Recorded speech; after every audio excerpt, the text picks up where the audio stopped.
Aujourd'hui, on fait les choses différemment. Je vous amène dans un podcast. Vous voulez apprendre plus sur l'immobilier? Apprendre à me connaître? Vous voulez que je vous raconte des blagues, que je vous fasse rire? Ben, écoutez le vlog et écoutez le podcast. Je vais être avec Anto Vizina. Le podcast s'appelle On Jase Business. Fait que j'attends de vos nouvelles.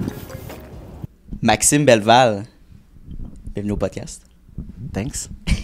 Merci. Merci de l'invitation. Ça fait plaisir. Qu'est-ce qui t'a donné le goût ou la petite flamme initiale de te lancer dans l'immobilier? On s'entend parce que 13 ans, faut aimer ça. Pourquoi je suis courtier immobilier? Là? Ouais. J'avais la fibre pour le monde entrepreneurial, le monde des affaires. J'étais un homme d'affaires. Je voulais réunir ma passion pour le hockey, le monde du sport et le monde des affaires. Là, je suis enfant, je me retrouve chez ma grand-mère, puis il y avait un VHS qui traînait sur une table. C'était le film Jimmy Maguire. Ouais. C'est un agent sportif, puis là, on parle de sa vie personnelle, sa vie professionnelle, des hauts et des bas. Puis pour être un agent sportif, entre autres, il faut que tu connaisses le sport et le monde des affaires. Mais là, on se retrouve en 2010. J'achète ma première maison avec ma conjointe. Je fais affaire avec un courtier immobilier pour pas le nommer Guy Lalonde. Écoute, j'ai capoté sur la job qu'il a faite. Puis je me suis revu, moi, enfant, en écoutant le film Jerry Maguire. C'est ma petite histoire, là, la fibre pourquoi je suis devenu courtier immobilier. Nice. C'est parti vraiment d'un petit rêve d'enfant qui évolue avec le temps. Qu'est-ce qui t'a amené à créer une équipe et non rester seul en tant que courtier immobilier chez Remax? C'était un choix naturel, je dirais. Ah ouais. Puis c'est tout le temps mes clients qui m'amènent là. Quand j'ai commencé en tant que courtier immobilier, j'ai commencé moi-même dans une équipe. Par la suite, le chemin a fait son œuvre.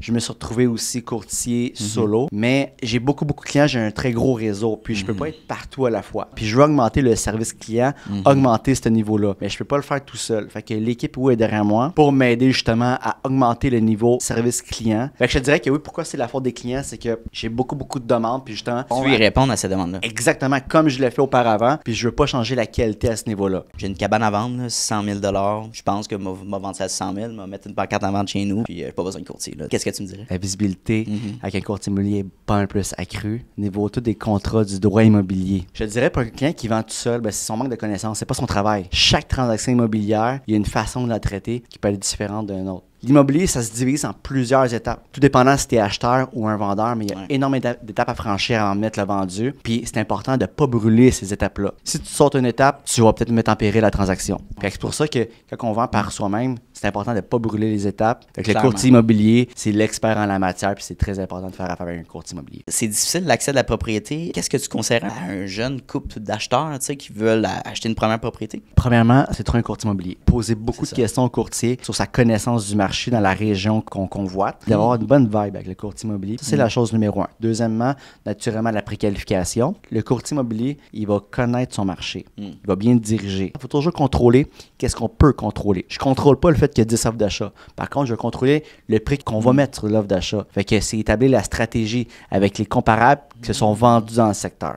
En tant que courtier immobilier, on porte tellement de chapeaux. Puis le chapeau de psychologue, il est très, très présent. Mon client qui m'embauche, là, il m'embauche pas pour mes sentiments. Il m'embauche pour que la transaction se réalise. Un peu comme un pilote d'avion, OK? Point A, point B. Exactement. C'est la même chose pour un courtier immobilier. Pour gérer les émotions, oui, j'écoute mon client, je comprends mon client. J'ai énormément d'empathie pour chacun de mes clients et leur situation. Mais la chose primordiale pour qu'ils m'embauchent, c'est que leur projet puisse aboutir avec un meilleur prix possible, avec les meilleures conditions possibles. Reste néanmoins que oui, je suis toujours là à leur écoute. Je les conseille, mais le point numéro 1 qu'il faut focusser, c'est la vente ou l'achat de la propriété. Toujours focusser là-dessus. L'immobilier m'a emmené partout au Québec. Là. Écoute, j'ai eu une transaction en Gaspésie. C'était une des plus belles vues sur le golfe du Saint-Laurent. J'avais une vue directe sur le Rocher Percé et sur l'île d'Orléans. À Tremblant aussi, même en Ontario. C'est des régions quand même éloignées. Là. Quand tu vas en Gaspésie, tu faisais-tu le chemin pour faire les visites? Non. Ma région, moi, c'est le Grand Montréal. Pour la Gaspésie, c'est sûr que j'ai appelé un courtier là-bas qui s'occupait des visites en région, d'inspection, tout ça. Niveau physique, c'est un de mes collaborateurs qui était là-bas sur place. Par contre, moi, mon côté, je réglais tout ces contrats, négociations, c'est moi qui s'en chargeais. Tout ce que je peux faire à distance, je le faisais. T'as-tu une histoire, un accompagnement que tu es le plus fier, mettons, d'une transaction que tu disais, hey, ça, je suis content, c'est pour ça que je fais ce métier-là? Être courtier, pour ma part, je trouve ça extrêmement gratifiant. Une transaction qui est très mémorable pour moi, qui me touche vraiment beaucoup, c'est un de mes premiers clients en 2012. Ils ont comme projet d'acheter un verger. Mais pour comprendre, pour acheter un verger, ça implique beaucoup de gens, beaucoup beaucoup de transactions parce que pour arriver à ça, il faut qu'on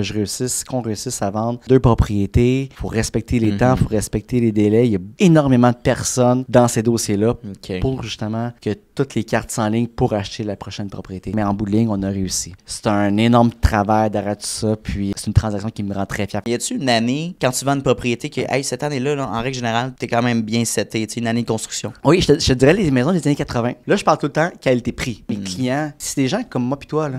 Je veux dire, qui ont un budget limité, qui veulent pas s'engorger. Fait que, oui, les maisons, généralement, des années 80, ça vieillit bien dans le temps, là. Tu sais, juste point de vue construction, on est en 2 périodes présentement, bien entretenu avec le temps, puis on retrouve aussi du récent, du plus rénové. C'est un mélange des deux des années 80. Je trouve que, niveau qualité-prix, que c'est quand même un bon rapport qualité-prix pour un jeune acheteur qui veut une propriété. Puis, comment vous avez trouvé ça? Je vous invite, premièrement, abonnez-vous au vlog. Il y a plein de contenus intéressants qu'on fait. Puis aussi, abonnez-vous au vlog de On Jase Business sur YouTube, Facebook, Instagram de mon ami Anto Vizina. Puis, merci Anto. On se revoit bientôt.